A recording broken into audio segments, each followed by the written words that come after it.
Well, the twists and turns, the violent gyrations that have marked BC politics over the past 3 months have left the legislature feeling more like a carnival, a political funhouse. Not everybody's having fun, though, least of all Gordon Campbell and Carole James, both losing their jobs, both fired by their own parties. And watching it all unfold are BC voters. Tonight, there's a new poll that reveals what they make of this political turmoil. And the news is better for one side than the other. A News legislature reporter Carole has the story.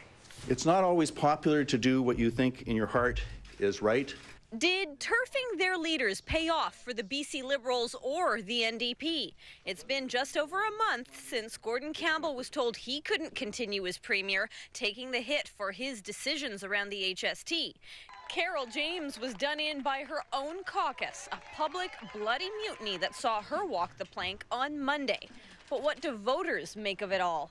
A new poll released this morning shows the parties are neck and neck with exactly 36% of the vote. The Greens at 14% and the BC Conservatives have 6%. The element here is basically BC Liberals who were disenchanted with the HST and had a little bit of an animosity towards Gordon Campbell coming back to the party. This is why we have a tie. The main reason the Liberals are coming back to the party? The race to replace Campbell.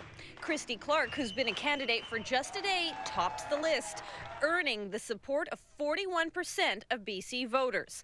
Kevin Falcon is second at 29%, followed by Mike DeYoung at 27%, George Abbott at 24%, and Moira Stillwell with 8%. The party has to emerge from this united, and I think all 5 of them understand it.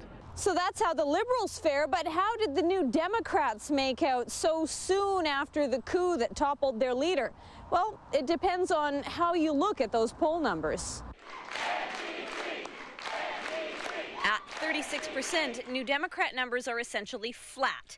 The good news, they've retained their core. The bad news, getting rid of Carole James has brought no immediate bump in support. No one's putting their hands up to replace James yet, but the poll put Adrian Dix up high on a list of potential candidates behind Mike Farnworth, Jenny Kwan, and Gregor Robertson.